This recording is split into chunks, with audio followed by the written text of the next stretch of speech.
Brain master में आप सभी का स्वागत है। आज हम लोग पढ़ेंगे विशेषण के बारे में। इससे पहले हम लोगों ने वीडियो डाल दिया है सर्वनाम के बारे में और क्रिया के बारे में, तो जो अभी अभी चैनल से जुड़े हैं वो प्रीवियस वीडियोस को देख सकते हैं। तो विशेषण में हम लोग क्या क्या पढ़ेंगे? विशेषण में पढ़ेंगे हम लोग सबसे पहले इसके प्रकार, कितने प्रकार का विशेषण होता है, फिर विशेषण की परिभाषा क्या है और विशेषण से कौन कौन से क्वेश्चन पेपर में आते हैं और कौन कौन से कंफ्यूजन हमें पेपर में क्रिएट होती है। तो समय ना वेस्ट करते हुए हम लोग एक बार स्टार्ट करते हैं सही से कि विशेषण की परिभाषा क्या है। तो बचपन से हम लोगों ने पढ़ा हुआ है, थर्ड क्लास से हम लोग पढ़ना स्टार्ट कर देते हैं विशेषण, संज्ञा, सर्वनाम। संज्ञा व सर्वनाम की विशेषता बताने वाले शब्द, मतलब कि जो शब्द किसी भी वाक्य में संज्ञा या फिर सर्वनाम की विशेषता बताएंगे। कोई एक वाक्य में ले लेते हैं, राम एक आज्ञाकारी लड़का है, ठीक है। इसमें कई सारे शब्द आए, राम संज्ञा हो गया, लड़का भी इसमें क्या है, संज्ञा वर्ड हो गया। तो जो शब्द इसमें विशेषता कोई बता रहा हो, तो मैंने एक विशेषता इसमें क्या गिनाई है, आज्ञाकारी होने की। कौन सी विशेषता? आज्ञाकारी होने की। तो ये जो आज्ञाकारी वर्ड है शब्द, ये क्या कहलाएगा? विशेषण, क्योंकि यह हमारे संज्ञा जो है लड़का, उसकी विशेषता बता रहा है। हमें वाक्य में केवल ये देखना है कि कौन सी संज्ञा है और कौन सर्वनाम। पूरे क्वेश्चन में बस दो चीज ढूंढनी होंगी, कौन संज्ञा है और कौन सर्वनाम। अगर ये दो चीज हमें पता है, संज्ञा सर्वनाम, तो हमें विशेषण आसानी से मिल जाएगा, क्योंकि संज्ञा और सर्वनाम की जो विशेषता बता रहा होगा वही चीज हमारी क्या कहलाएगी? विशेषण कहलाएगी। विशेषण कितने प्रकार के होते हैं? सबसे पहला गुणवाचक, परिमाणवाचक, संख्यावाचक, सार्वनामिक और व्यक्तिवाचक विशेषण। तो ये 5 टाइप के विशेषण है, इनका नाम जरूर याद रख लीजिए आप सब लोग। फिर से बोलिए एक बार। सबसे पहले आएगा गुणवाचक, दूसरा परिमाणवाचक, तीसरा संख्यावाचक, चौथा कौन सा है? बोलो सभी लोग। सार्वनामिक विशेषण, और पांचवा है हमारे पास व्यक्तिवाचक विशेषण। जैसे नाम से पता चला, गुणवाचक विशेषण। गुणवाचक विशेषण का मतलब है जो चीज से हमें किसी के गुण के बारे में पता चले। गुण का मतलब खाने वाला गुण नहीं है, ठीक है, ये क्वालिटीज वाला है। उसके अंदर की क्वालिटी अच्छी भी हो सकती है और खराब भी हो सकती है। हमेशा किसी भी चीज के बारे में, जैसे क्या हुआ, हमने बात किया दोष, सबसे पहले हमने इसलिए दोष रख दिया ताकि ये ना लगे आप लोगों की गुण का मतलब अच्छी बातें हैं। किसी की बुरी बातें भी होंगी तो वो भी अगर बताई जा रही किसी शब्द के द्वारा, तो वो हमारे गुणवाचक के अंदर आएंगे। इसमें मैंने कोशिश की कि जितने भी किसी की कैटेगरीज आती है वो मैं सारे लिखूं। जैसे दोष में मैंने लिखा हुआ बुरा, गंदा, दुष्ट। तो जैसे मैंने बोला वह बुरा लड़का है, वह गंदा पानी है, वह दुष्ट इंसान को बता रहा है सारे ना। ऐसे रंग के बारे में जो भी वर्ड शब्द आए, जो किसी के रंग के बारे में बताया हमने, रंग वह पीला है, वह काला है, वह गोरा है, वह सफेद कपड़ा है। आकार के बारे में किसी चीज के, देखो इंसान होते हैं, हम लोग आपस में बात नहीं करते, वो बहुत लंबा लड़का है, वो बहुत बड़ा लड़का है, वो बहुत छोटा लड़का है ना, पहाड़ बहुत लंबा लड़का है, बहुत ऊंचा है। तो किसी चीज के बारे में जो आकार की मतलब बताया जाए, किसी शब्द से उसके आकार की व्याख्या की जाए, कैसा उसका आकार है, तो वो भी सब किसमें आएंगे? गुणवाचक में। अच्छा, अवस्था क्या होती है? जैसे हम लोग स्वस्थ हैं तो हम लोग क्या बोलेंगे? हम स्वस्थ इंसान। ऐसे कोई इंसान बीमार होगा तो हम लोग क्या लिखेंगे? वह बीमार आदमी है। तो आदमी हो गई संज्ञा, उसकी विशेषता क्या यहाँ बताई जा रही है? विशेषता का मतलब उसके बारे में एक क्वालिटी बताई जा रही है, कैसा है वो, तो बीमार है। तो अवस्थाओं में सारी चीज आती है, कौन सी? बीमार आ गया, घायल आदमी है, वह, जैसे कृष्ण जी का बाल रूप बहुत ही सुंदर है ना, उनका जो बाल रूप था, बाल रूप मतलब बचपन का जो उनका रूप था, हमने क्या लिखे? बाल रूप। तो ये भी क्या एक प्रकार की अवस्था है। बाहरी दीवार, घर में हमें बात करनी है, हमने कहा बाहरी दीवार में प्लास्टर होना है, तो दीवार कौन सी? बाहरी। ऐसे ही भीतरी दीवार। समय के बारे में भी अगर कुछ पता चले, जैसे मैंने कहा अगला समय, पिछला समय, या फिर संध्या, सवेरा, दोपहर। ये संध्या किसी का नाम नहीं है, ठीक है, शाम वाली संध्या की बात हो रही है। सवेरा, दोपहर, जैसे हम लोग बोलते नहीं कि ये दोपहर की गर्मी, तो गर्मी कौन सी? दोपहर की गर्मी। तो ये खूबी हो गई उस गर्मी की क्या, कि वो दोपहर की गर्मी है, बहुत ज्यादा हो रही है ना। तो इस तरह से भी हम लोग गुण बता सकते हैं हर चीज के। स्वभाव के बारे में, अब सबका अलग अलग स्वभाव होता है, हर इंसान का अलग अलग स्वभाव है। तो किसी का सरल स्वभाव है, किसी का अड़ियल है, किसी का नरम है, किसी का दयालु, किसी का झगड़ालू है। तो कोई बहुत भला इंसान है, हम लोग बोलते हैं वो बहुत ही भला इंसान है, इसमें नेक भी लिख सकते, वह बहुत नेक इंसान है। तो ये भी हमें किसी के स्वभाव के बारे में बता रहे हैं। तो जितने भी स्वभाव किसी का व्यक्त किया जाए जिन शब्दों से, है ना, और वो किसी की विशेषता बता रहे हो, तो वो क्या कहलाएंगे? गुणवाचक विशेषण। गरीब, अमीर, मीठा, कड़वा, तीखा, ये सब इसमें आते हैं। अब देखिए गरीब आदमी, वैसे कोई क्वालिटी नहीं कि वह गरीब आदमी है, लेकिन आदमी के बारे में हमें एक चीज बताना पर्टिकुलर कि वो कैसा है, वो गरीब है। वह कैसा है?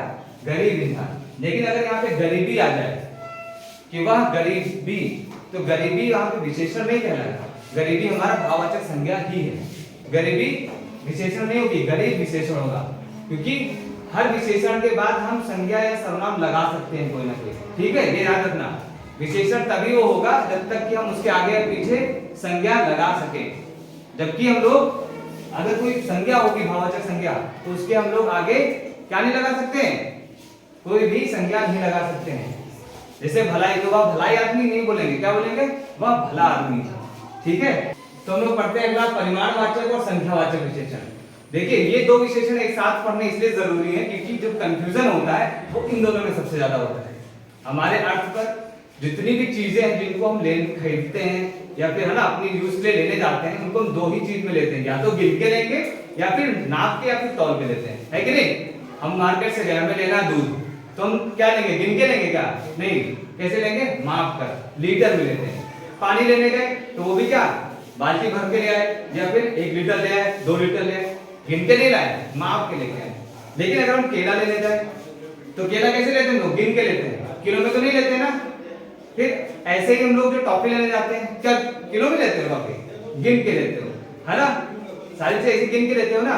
ऐसे ही जो भी चीजें हम लोग गिन सकते हैं किसी भी तरीके से, भले ज्यादा हो या कम हो, लेकिन को गिना जा सके तो वो संख्यावाचक में आएंगे, और जिनको गिना ना जा सके, जिनको हम केवल नाप सकते हैं, तौल सकते हैं, वो सारे हमारे परिमाणवाचक में आएंगे।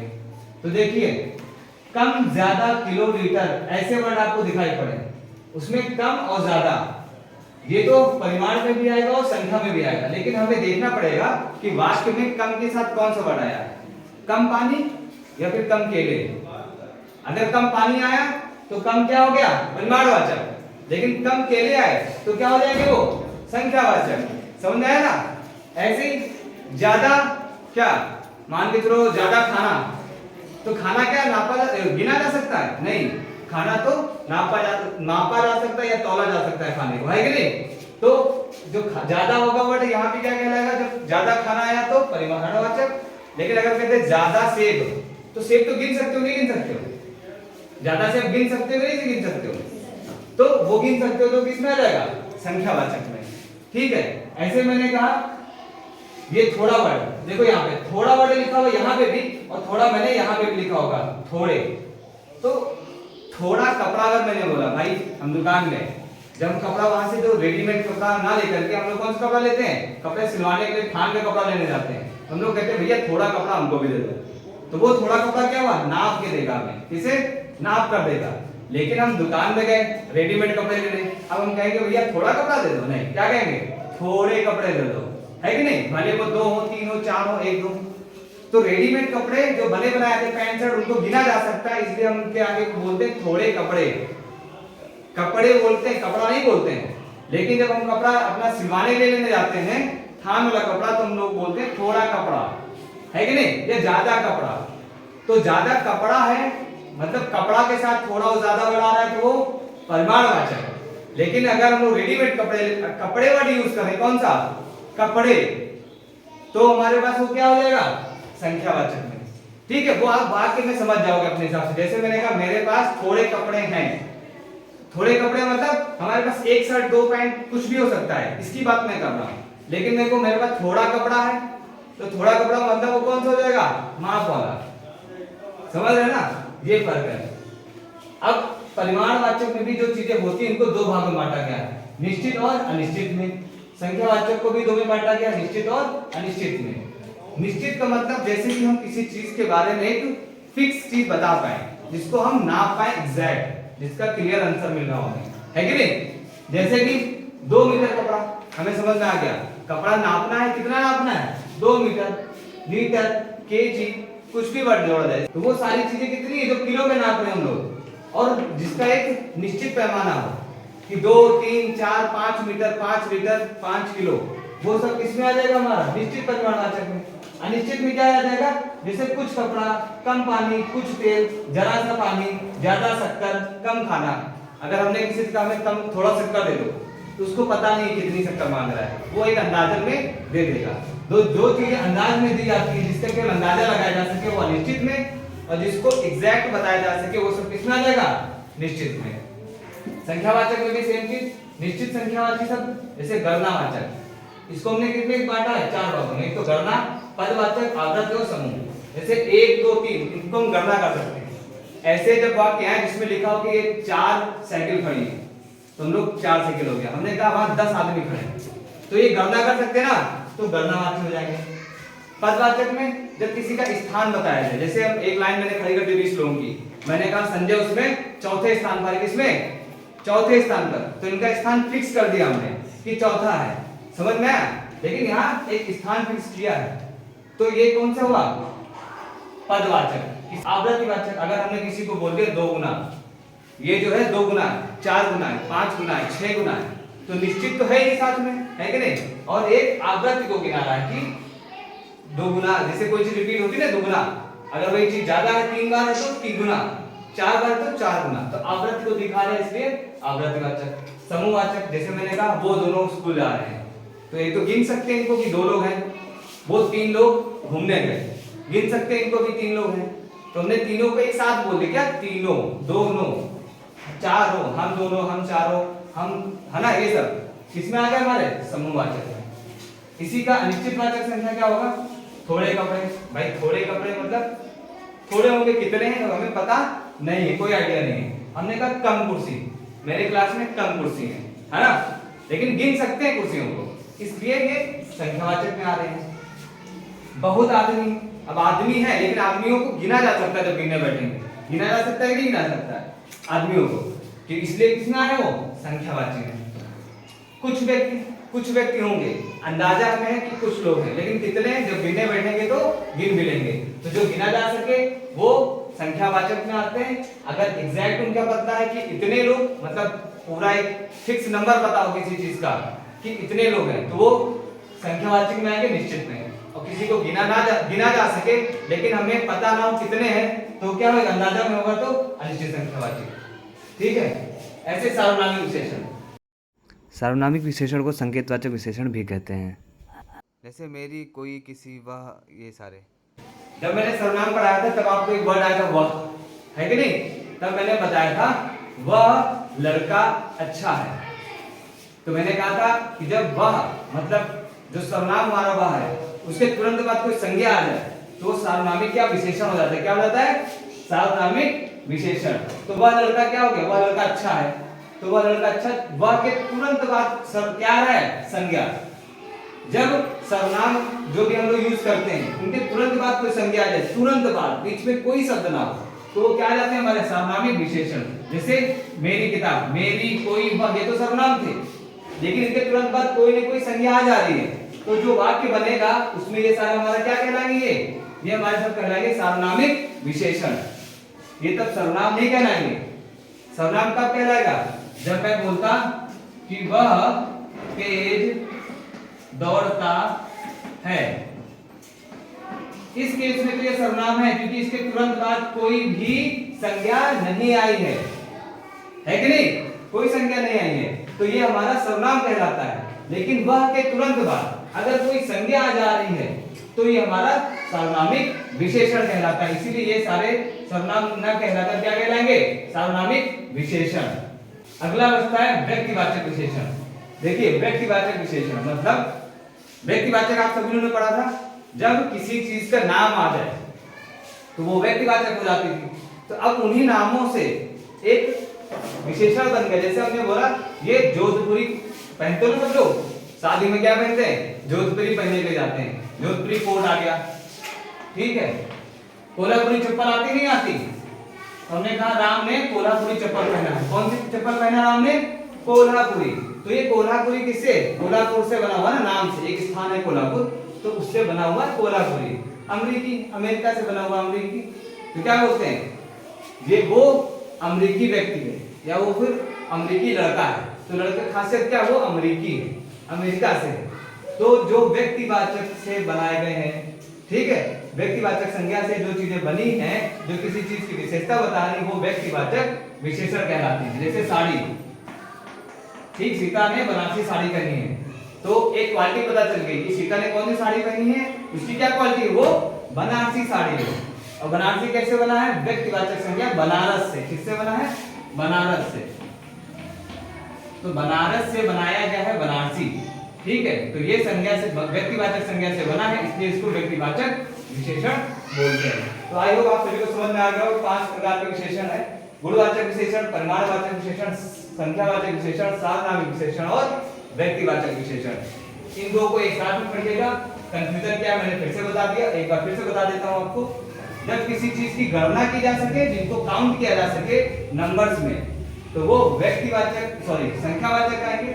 और जब किसी चीज को गिना ना जा सके, केवल नापा जा सके, तौला जा सके, उसकी मात्रा पता की जा सके, तो वो परिमाणवाचक। दोनों में निश्चित और अनिश्चित आते हैं। तो जब कोई चीज एग्जैक्ट, मतलब इसका क्लियर पता हो कि इतनी कितनी है, तो निश्चित। जब पता ना हो कि कितना है, तो वो अनिश्चित में आ जाएगा। देखिए, विशेषण की 3 अवस्थाएं होती हैं, मूलावस्था, उत्तरावस्था और उत्तमावस्था। मूला, जैसे नाम पता चल रहा है, जो सबसे शुरुआत होगी वो मूलावस्था होगी, जो उससे अच्छी होगी वो उत्तरावस्था होगी, और जो उससे अधिक होगी वो क्या है, सबसे अधिक उत्तमावस्था।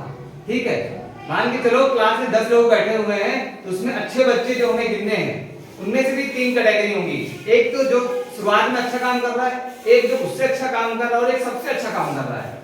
ठीक है, तो तीनों को 3 कैटेगरी में बांटेंगे। जिसने अच्छा काम किया बोलेंगे वह अच्छा इंसान है, तो वो किसमें आ गया, मूल अवस्था में। फिर हमने कहा जो संजय है वो राम से अच्छा है, तो क्या बोलेंगे, वो उससे अच्छा या अधिक या ज्यादा या बेहतर है, तो वो क्या होगा, उत्तरावस्था। जब किसी चीज को हम सबसे अच्छा बना दें कि क्लास में सबसे अच्छा है, तो क्या हो जाएगा, वो उत्तमावस्था। तो जब कोई चीज सबसे अच्छी हो जाती है, सबसे अपनी चरम सीमा पे पहुंच जाए, अच्छाई हो या बुराई हो, किसी भी चीज में चरम सीमा किसी की भी क्या हो जाएगी, उत्तमावस्था। जो किसी की चीज, किसी भी बुराई हो या अच्छाई हो, अगर वो शुरुआती स्तर पर है, वो मूलावस्था कहलाएगी, और दोनों के बीच की अवस्था को हम लोग उत्तरावस्था कहते हैं। तो ये जो उससे अधिक और ज्यादा, अधिक, ज्यादा, उससे, ये जो 3 वर्ड आते हैं और तर प्रत्यय आता है, ये उत्तरावस्था में आता है। सबसे वर्ड जो लगता है, उत्तम प्रत्यय आता है, वो उत्तमावस्था में आता है। और जो मूल अवस्था की विशेषताएं होती है, उनमें कोई भी वर्ड एक्स्ट्रा नहीं आता, डायरेक्ट क्वालिटी लिखी जाती है। ठीक है, आई होप आप सभी को समझ में आएगा वीडियो।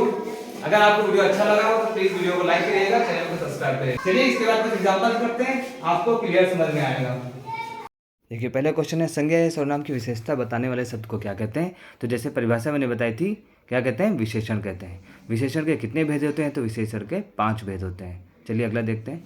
तीसरा नंबर है, तुमने सुंदर घड़ी पहन रखी है। इस वाक्य में गुणवाचक विशेषण बताना है। तो हम सभी को पता है कि घड़ी के बारे में क्या गुण बताया गया, कि घड़ी सुंदर है, तो इसका ऑप्शन होगा ख। चौथा क्वेश्चन देखते हैं, तुम्हारे बाग के फल मीठे हैं। इस वाक्य में गुणवाचक विशेषण शब्द बताना है। तो फल मीठे हैं, मतलब फल की विशेषता क्या बताई गई है, मीठे, तो विशेषण क्या होगा गुणवाचक इसमें, मीठे। पांचवा क्वेश्चन देखें क्या बता रहा है, निम्नलिखित में से अनिश्चित संख्यावाचक का उदाहरण देखिए। तो जो पहला ऑप्शन है, माँ मेरे लिए बहुत सारी चॉकलेट लाई हैं। तो माँ चॉकलेट लाई हैं, बहुत सारी, कोई अमाउंट फिक्स नहीं है, बट इसको काउंट कर सकते हैं, इसलिए संख्यावाचक है। लेकिन कोई फिक्स अमाउंट नहीं कितनी, तो ये अनिश्चित संख्यावाचक का उदाहरण है। छठा क्वेश्चन देखते हैं, निम्नलिखित में से निश्चित परिमाणवाचक का उदाहरण दीजिए। तो देखिए का ऑप्शन है, भैया 1 किलो आलू दीजिए। तो आलू को हम लोग हमेशा तौल के लेते हैं, इसलिए परिमाणवाचक का है, और 1 किलो बताया गया मतलब कि एक फिक्स अमाउंट है, इसलिए ये निश्चित परिमाणवाचक का उदाहरण है। सातवां क्वेश्चन कह रहा है, निम्नलिखित में से अनिश्चित परिमाणवाचक का उदाहरण दीजिए। तो देखिए जो पक्का ऑप्शन है इसका, माँ थोड़ी दाल दीजिए। तो दाल क्या है, हमेशा हम लोग तौल के नाप के लेते हैं, कभी संख्या में नहीं लेते हैं। तो थोड़ी वर्ड लगा दिया, इससे ही अनिश्चित भी हो जा रहा है, क्योंकि कोई फिक्स अमाउंट मैंने नहीं बताया। तो इसका का ऑप्शन सही होता है। निम्नलिखित में से सार्वनामिक विशेषण का उदाहरण दीजिए। तो देखिए जो का और खा ऑप्शन में कन्फ्यूजन होगी, क्योंकि पहले का में भी इसे वर्ड दिया और खा में भी इस वर्ड दिया है। लेकिन ध्यान से देखिए, इसे उठाकर इसे के तुरंत बाद संज्ञा तो का ऑप्शन में आया नहीं है, लेकिन खा ऑप्शन में इस किताब को दिया गया, मतलब इसके तुरंत बाद संज्ञा आई है, इसलिए खा ऑप्शन क्या हो जाएगा, हमारा परिमाणवाचक विशेषण का एग्जाम्पल हो जाएगा। 9 नंबर है, आदर संख्या का विशेषण बनाइए। तो देखिए हम जब भी किसी बड़े या फिर किसी सम्मानित व्यक्ति के लिए जब कुछ संबोधन देते हैं, तो हम लोग हमेशा क्या बोलते हैं, आदरणीय। तो ये तो बहुत आसान हो जाएगा, आदर से बना है आदरणीय, तो विशेषण क्या कहलाएगा, आदरणीय। तो 10 नंबर क्वेश्चन कह रहा है, धर्म संज्ञा शब्द का विशेषण बनाइए। तो विशेषण का मतलब किसी व्यक्ति की खासियत बताई जाए। तो धर्मी तो कोई वर्ड नहीं होता किसी इंसान के लिए। धार्मिक, आप सब लोग क्या बोलते हो, वो बहुत ही धार्मिक इंसान है, तो धर्म से बना हुआ विशेषण क्या कहलाएगा, धार्मिक। चलिए आगे कुछ क्वेश्चंस मैं आपके लिए दे रहा हूँ, आप इनको अपने आप से ट्राई करिएगा। अगर आपसे क्वेश्चंस नहीं होते या किसी क्वेश्चन में डाउट होता है तो आप कमेंट बॉक्स में कमेंट करिएगा, मैं उसके आंसर्स आपको दे दूँगा। ब्रेन मास्टर के साथ जुड़े रहिए और अपनी तैयारी को ऐसे ही कंटिन्यू करिए। Thank you for watching.